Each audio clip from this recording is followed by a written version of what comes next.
DMV. This is a new DOJ, and we are taking steps to protect Americans, American citizens, and angel moms, like the mom standing right behind me, who you're going to hear from in a moment. New York has chosen to prioritize illegal aliens over American citizens. It stops today. As you know, we sued Illinois, and New York didn't listen. So now you're next. Millions of illegal aliens with violent records have flooded into our communities, bringing violence and deadly drugs with them. With me today, I'm so proud to be joined by Tammy Nobles. Tammy is an angel mom. Her beautiful daughter, Kayla Hamilton, was murdered by an MS-13 member in 2022. Kayla had just turned 20 years old, and she was raped and murdered by someone who should not have been in our country. Yet, he was released, flown to Maryland, where he committed this violent murder. I just want you to hear from, Tammy. Tammy represents not only herself and her family, but all of the great angel moms around this country who have suffered because of what the Biden administration did, and it is over. Thank you for having me here today and being able to share Kayla's story. Her murderer was able to come across the border knowing that he was flagged as an MS-13 gang member, and he had a criminal record in 2020 in El Salvador for illicit gang activity. He came over as an unoccupied alien child, saying that he was afraid of gang activity in his country. Health and Human Services called him a nice boy, and he showed age-appropriate behavior. That fell so wrong when he murdered my daughter. He ended up in Maryland, where he was able to rent a room in the same mobile home as her. We thought it was a legit company that were renting out these rooms, but it turned out that it was another illegal immigrant who owned these mobile homes, and he knew Walter from El Salvador. He knew him and allowed him to rent a room with my child. Kayla just turned 20 years old 3 days before she was murdered. Her murderer was only living there for 5 days before he viciously strangled her, raped her, and left her on the floor like trash and robbed her of $6. I have been sharing her story for over 2.5 years to bring change, because this should have not have ever happened to Kayla, and it shouldn't be happening to other families being hurt by the border. Homeland Security did not do their jobs. They did not check his background.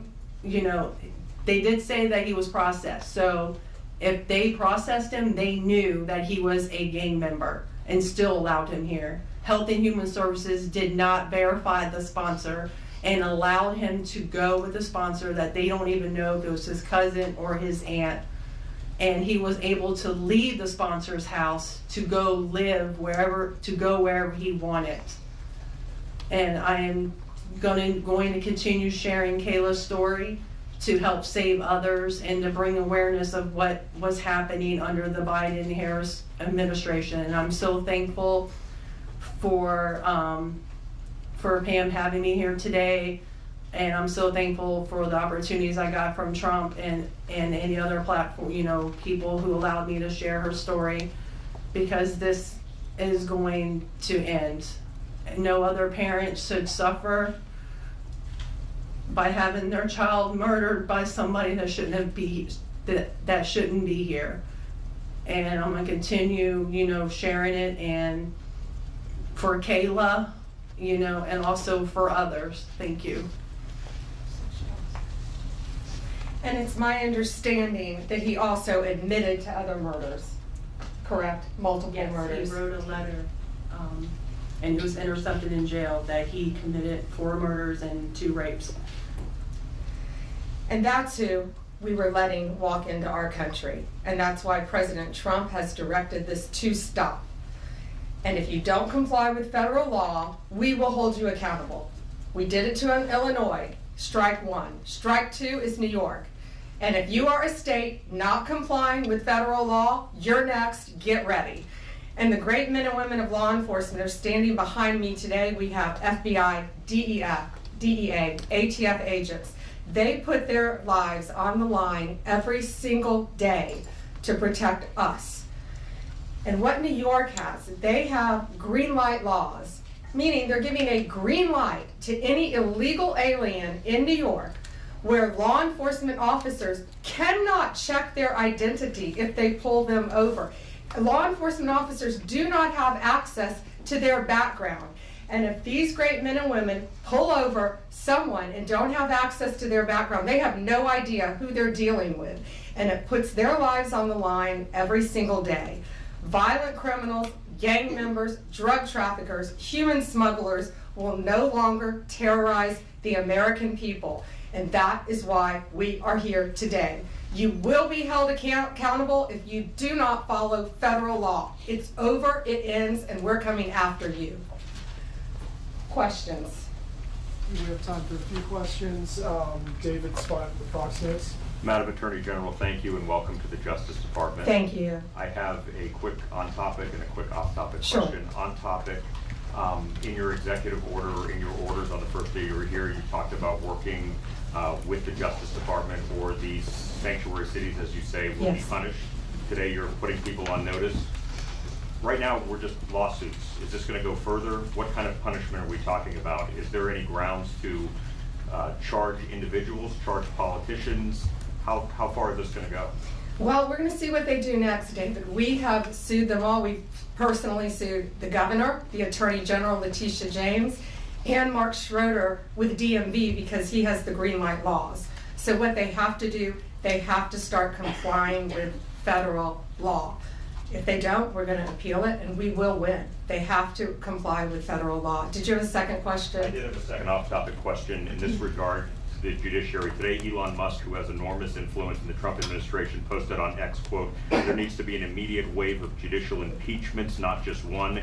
As the Attorney General of the United States, how do you respond to that? Shouldn't the process work out in the courts before we talk about judicial impeachments? I mean, these are just TROs now at this time. Shouldn't these just play out? Yeah, I haven't seen Elon Musk tweet. He is a friend of mine. He is a great man. I think he's very frustrated with what's happening in our federal government. You know, at USAID alone, they're giving out billions of dollars that should not be distributed. We're going to back him up. You know, we work our whole lives in this country, and we all pay taxes in this country. And for people to find out that $2 million is going to Guatemala for sex changes is outrageous. And we're going to back up Elon Musk every way we can.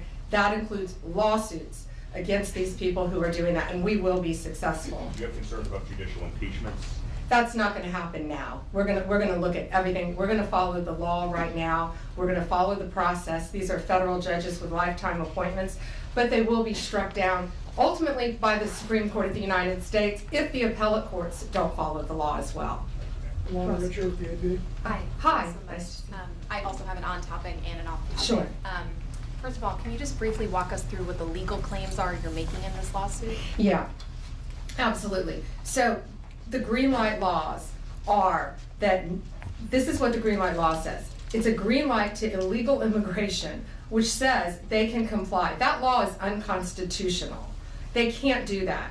And what they've done is they have a tip-off provision that requires New York's DMV commissioner to promptly inform any illegal alien when a federal immigration agency has requested their information. So think about the men and women in law enforcement behind me. That's basically, that's not basic, it's tipping off an illegal alien, and it's unconstitutional. And that's why we filed this lawsuit, and that's why we charge Mark Schroeder too, because he runs DMV. Oh, I'm sorry, you had a second question. Yeah, my off-topic question. I wanted to ask about Mayor Eric Yes. Adams' case. As of at least a few moments ago, SDNY still has not dropped that case. Have you or other DOJ leadership spoken to the acting U.S. Attorney and SDNY since the memo was sent earlier this week? And what will you do if she refuses to drop the case? I have not spoken to her. I know our acting DAG, Emil Bove, has spoken to her, and Chad Mizell may have spoken to her, but that case should be dropped. It was done at the directive of Emil, so that case should be dropped. I did not know that it had not been dropped yet, but I will certainly look into that. Reagan, Daily Caller. Hi, thank Hi, you. how are you? Tom Homan suggested this week that someone from within the FBI may be leaking information about the ICE raids and that such could be putting officers' lives at risk. Has the DOJ gotten any closer to determining if these leaks are coming from within the FBI?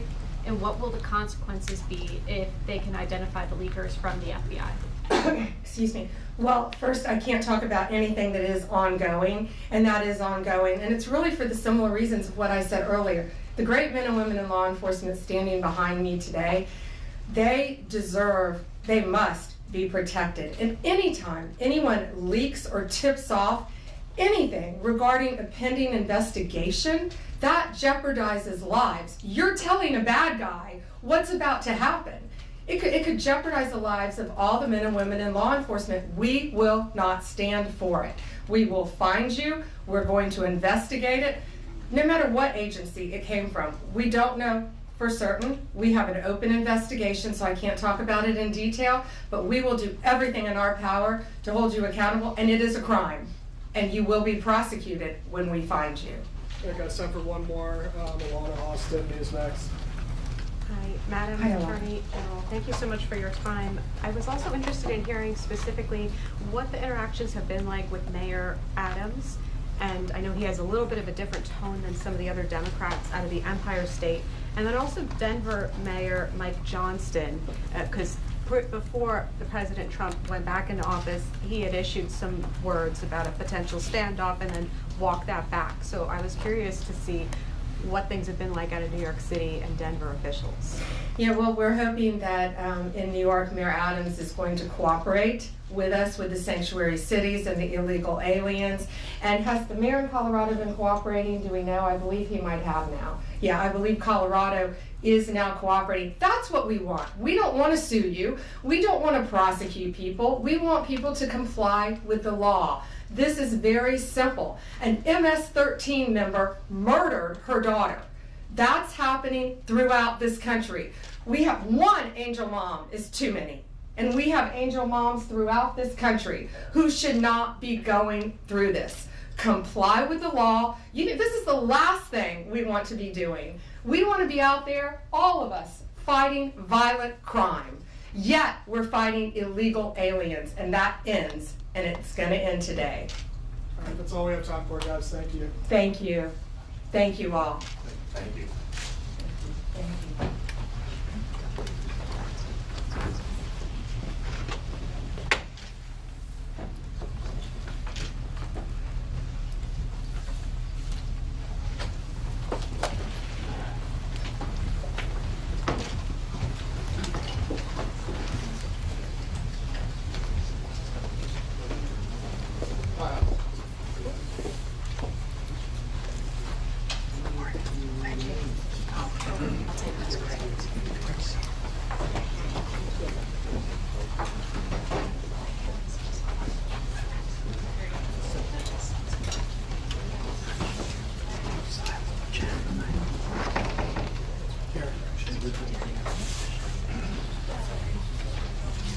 Sorry about that.